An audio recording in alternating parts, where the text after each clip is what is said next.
मैंने previous video में आप लोगों को 38 अमेंडमेंट एक्ट 1975 तक करवा दिया था, बट स्टिल मैं अभी 36 से रिवीजन करवा दूंगी। तो 36 अमेंडमेंट एक्ट 1975 के थ्रू क्या हुआ था, सिक्किम एक फुल फ्लेज स्टेट बन गया था। और ये भी क्वेश्चन आता है नॉर्मली कि सिक्किम कौन सी ईयर में फुल फ्लेज स्टेट बन गया था, तो वो ईयर है 1975 में। एंड उसके थ्रू जो शेड्यूल एडअप किया गया था, 10 शेड्यूल, वो हमारा यहाँ पे ओमिट कर दिया गया था। 38 अमेंडमेंट एक्ट 1975 में क्या हुआ था, declaration of emergency by president become non justiciable बन गया था। डिक्लेयर कौन करता है, प्रेसिडेंट ही डिक्लेयर करता है। वो अलग बात है कि कैबिनेट लेटर देता है, तब जाकर के प्रेसिडेंट क्या है, इमरजेंसी को डिक्लेयर करता है। लेकिन ये पूरे की पूरे जिम्मेदारी क्या है, प्रेसिडेंट के ऊपर है कि प्रेसिडेंट कब इमरजेंसी डिक्लेयर करे, और वो बिल्कुल ही नॉन जस्टिसिएबल है, उसके थ्रू कोई भी कोर्ट में नहीं जा सकता है। उसी तरीके से ordinance issued by president and governor, जो ऑर्डिनेंस इशू करता है वो भी नॉन जस्टिसिएबल था। वो नॉन जस्टिसिएबल कब से हुआ था, 38 अमेंडमेंट एक्ट 1975 से।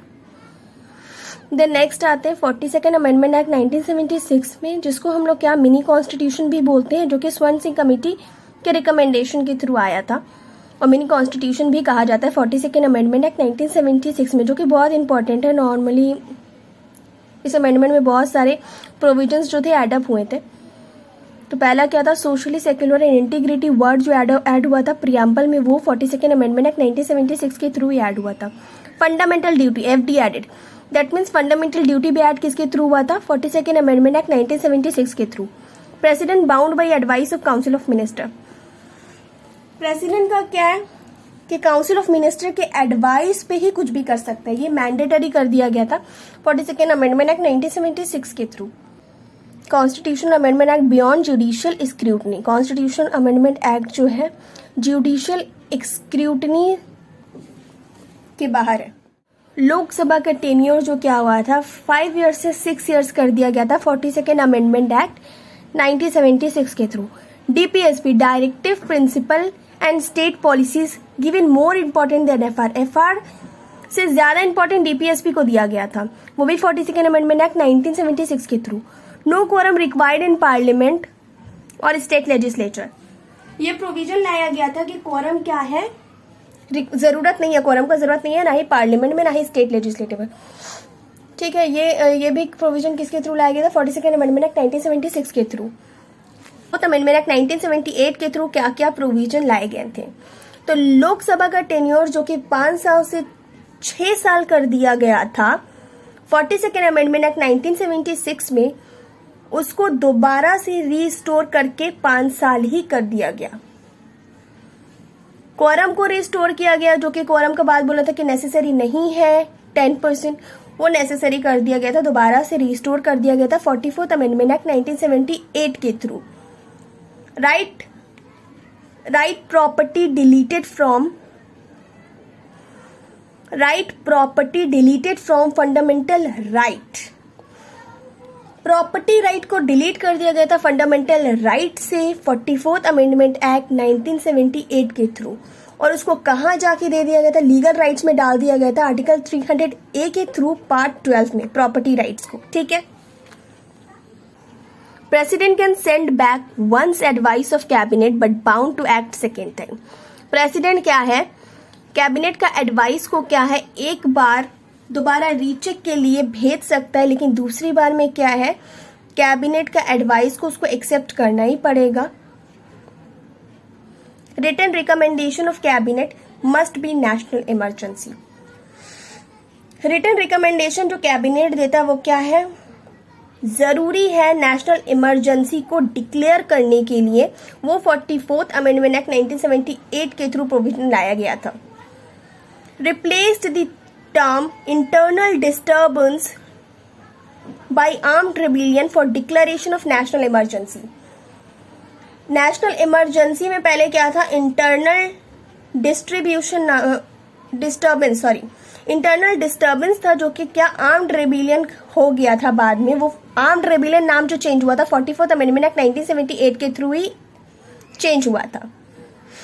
Article 20 and 21 immune from suspension during national emergency. National emergency के टाइम में आर्टिकल 20 एंड 21 क्या रहेगा,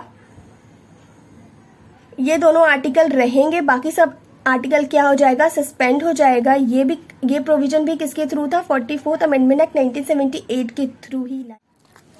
देन 44th अमेंडमेंट एक्ट 1978 के बाद क्या आया था, 52nd अमेंडमेंट एक्ट 1985 अमेंड किया गया था कॉन्स्टिट्यूशन में, जो कि रिलेटेड क्या था, एंटी डिफेक्शन लॉ, जो कि मेरा शेड्यूल 10 है। नॉर्मली एंटी डिफेक्शन लॉ किसके थ्रू एडअप किया गया था, 10 शेड्यूल 52nd अमेंडमेंट एक्ट 1985 के थ्रू।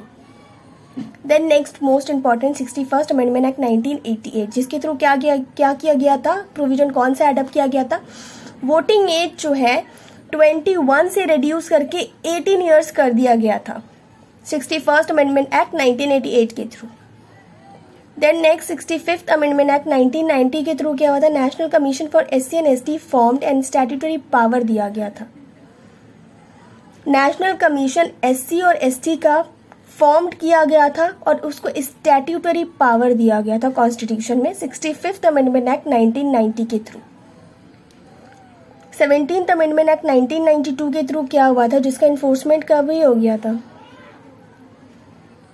1991 में ही। National capital territory of Delhi and UT of Puducherry got voting rights in elections of president.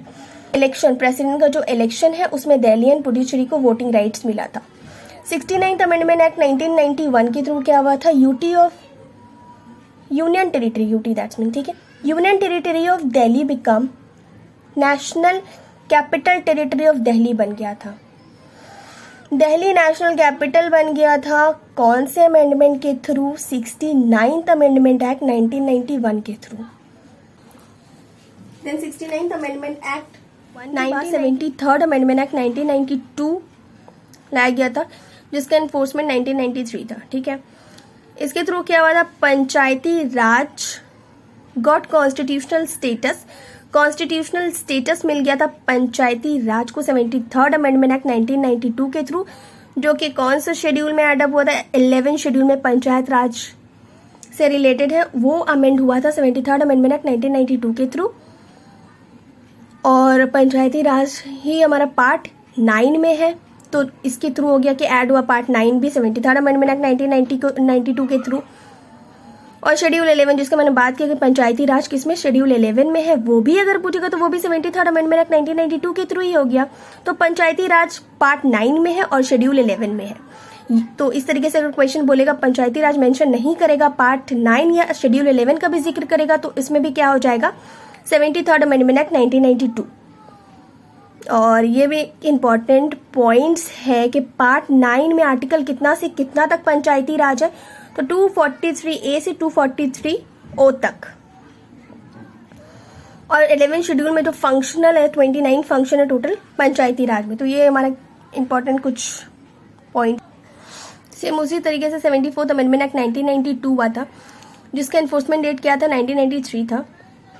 और इसके थ्रू क्या होता, म्यूनिसिपलिटी, जो कि 74th अमेंडमेंट एक्ट 1992 का इन्फोर्समेंट क्या है, 1993 इन्फोर्समेंट डेट ऑफ इन्फोर्समेंट है। और इसके थ्रू क्या हुआ था, हमारे म्यूनिसिपलिटी को वो कॉन्स्टिट्यूशनल स्टेटस मिला था। म्यूनिसिपलिटी शेड्यूल 12 में मेंशन है, तो नॉर्मली इसमें भी अगर पूछा जाएगा तो ये पार्ट 9A में हो और शेड्यूल 12 में है। तो अगर म्यूनिसिपलिटी नाम बगैर लेते हुए अगर बात करेगा कि 9A पार्ट या शेड्यूल 12 कौन से अमेंडमेंट के थ्रू एडअप किया गया था, तो 74th अमेंडमेंट एक्ट 1992 के थ्रू एडअप हुआ था ये सब। देन नेक्स्ट आता है 83 अमेंडमेंट एक्ट 2000, जिसके थ्रू क्या किया गया था, नो रिजर्वेशन फॉर SC इन अरुणाचल प्रदेश इन पंचायत में अरुणाचल प्रदेश से कोई भी रिजर्वेशन SC के लिए नहीं रखा गया था। वो 83rd अमेंडमेंट एक्ट 2000 के थ्रू था। 84th अमेंडमेंट एक्ट 2001 के थ्रू देखते हैं, जिसका एनफोर्समेंट क्या था, 2002 था। Freeze the seats of Lok Sabha and assembly for the year 2026 तक। लोकसभा का सीट्स और असेंबली की सीट्स को क्या किया गया था, कर दिया गया था। Freeze the seats of Lok Sabha and assembly for the year 2026 तक फ्रीज कर दिया गया है 84th अमेंडमेंट एक्ट 2001 के through. Okay guys, thank you. Please like my video and subscribe my channel.